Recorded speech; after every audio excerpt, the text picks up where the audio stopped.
नमस्कार बच्चों, मेरा नाम मीनाक्षी शर्मा है और मैं आपकी हिंदी टीचर हूँ। कैसे हो आप सभी? आशा करती हूँ कि आप सभी घर में स्वस्थ और सुरक्षित होंगे। आज मैं आपको आपकी पाठ्य पुस्तक बसंत भाग 2 का छठा पाठ रक्त और हमारा शरीर के बारे में पढ़ाऊँगी। यह पाठ यतीश अग्रवाल जी के द्वारा लिखा गया है। इस पाठ में उन्होंने हमें हमारे शरीर में रक्त के महत्व के बारे में बताया है कि रक्त किन किन चीज़ों से मिलकर बना होता है, उसमें कौन कौन से तत्व आते हैं, ये हमारे शरीर के लिए क्यों आवश्यक है और इसका हमारे शरीर में क्या महत्व है, इसकी कमी से कौन सा रोग हो जाता है। और उन्होंने अंत में रक्तदान के महत्व को भी बताया है। तो आइए हम सब मिलकर इस पाठ को पढ़ते हैं। दिव्या अनिल की छोटी बहन है। यूँ तो वह शुरू से ही कमज़ोर है, लेकिन इधर कुछ दिनों से उसे हर समय थकान महसूस होती रहती है। मन किसी काम में नहीं लगता। भूख भी पहले से कम हो गई है। इसमें क्या बताया गया है? दिव्या क्या है? अनिल की छोटी बहन है। कौन है दिव्या? अनिल की छोटी बहन। वे बहुत कमज़ोर है, उसको क्या है? थकान महसूस होती है, उसका मन किसी काम में नहीं लगता और उसको अब पहले से भी कम भूख लगती है। अस्पताल में उसे डॉक्टर ने देखा तो कहा, लगता है दिव्या के शरीर में रक्त की कमी हो गई है, जांच कराकर देखते हैं। यह कहकर उन्होंने दिव्या को रक्त की जांच के लिए पास के एक कमरे में भेज दिया। वहां अनिल को अपनी ही जान पहचान की डॉक्टर दीदी दिखाई दी। डॉक्टर दीदी ने कहा, कहो अनिल, कैसे आना हुआ? अनिल ने बताया, डॉक्टर ने दिव्या को खून की जांच के लिए आपके पास भेजा है।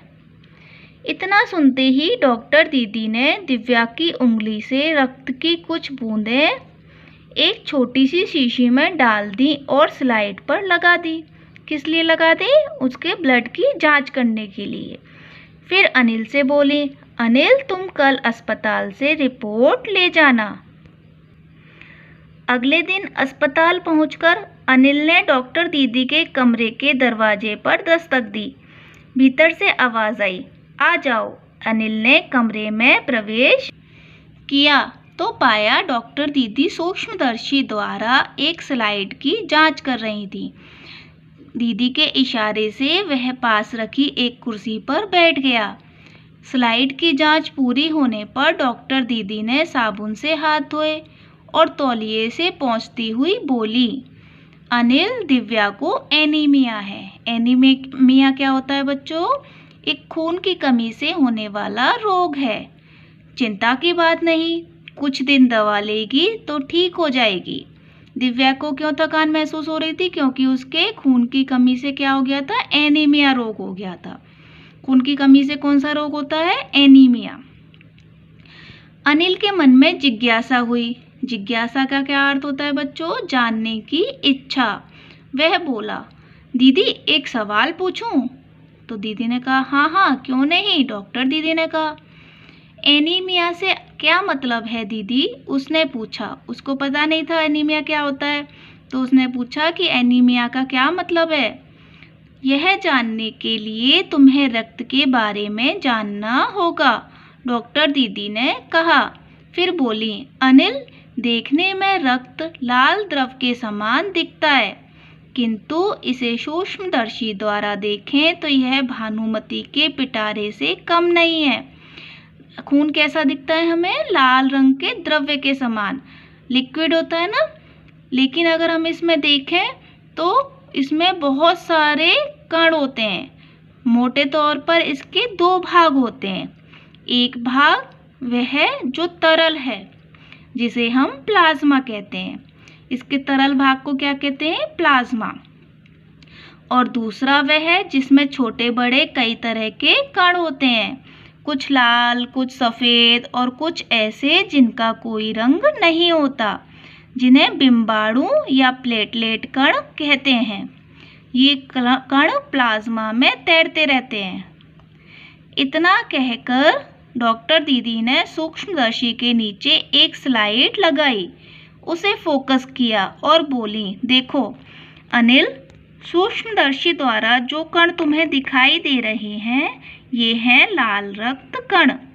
देखो ये इसमें सूक्ष्मदर्शी से स्लाइड पर रक्त की जांच कर रही हैं डॉक्टर दीदी।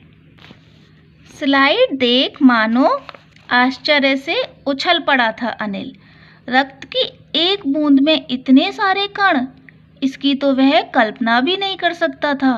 वह बोला, इन्हें देखकर तो ऐसा लग रहा है मानो बहुत सी छोटी छोटी बालूशाही रख दी गई हों। देखो ये रक्त के कण में क्या है, ये लाल लाल उसको क्या दिखाई दे रहा है, जैसे बालूशाही रख दी हो गोल गोल, बीच में उनके गड्ढा है। हाँ दीदी बोली, लाल कण बनावट में बालूशाही की तरह ही होते हैं, गोल और दोनों तरफ अवतल यानी बीच में दबे हुए। रक्त की एक बूंद में इनकी संख्या लाखों में होती है। यदि हम 1 मिलीमीटर रक्त लें तो उसमें हमें 40 से 55 लाख कण मिलेंगे। इनके कारण ही हमें रक्त का रंग लाल नजर आता है। किसके कारण? इन कणों के कारण,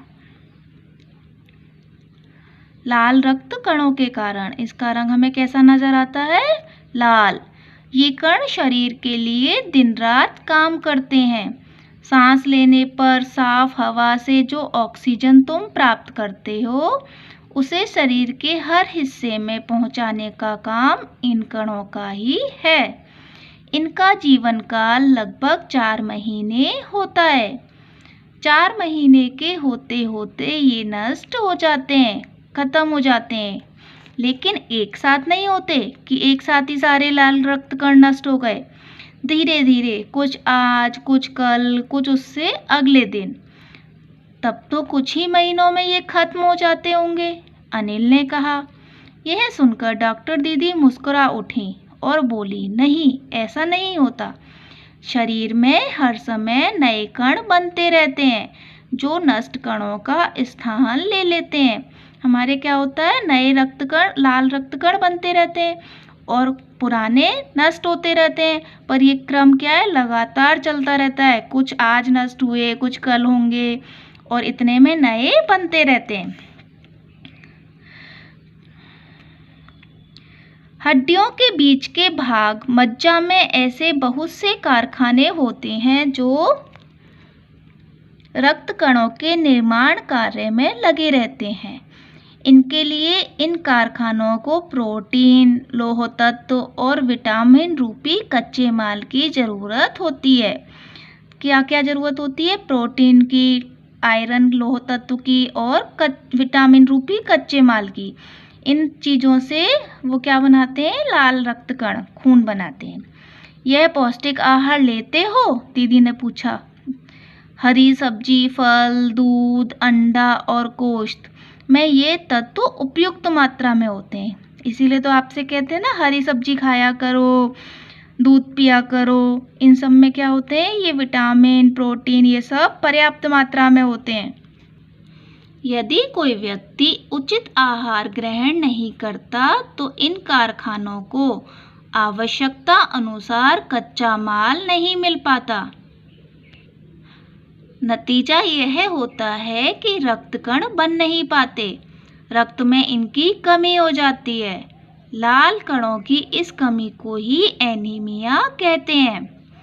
एनीमिया किसे कहते हैं? लाल कणों की कमी को ही एनीमिया कहते हैं। तो बच्चों, आज मैं आपको इतना ही पढ़ाऊंगी। इसके नेक्स्ट वीडियो में मैं इस चैप्टर का शेष पार्ट पढ़ाऊंगी। धन्यवाद।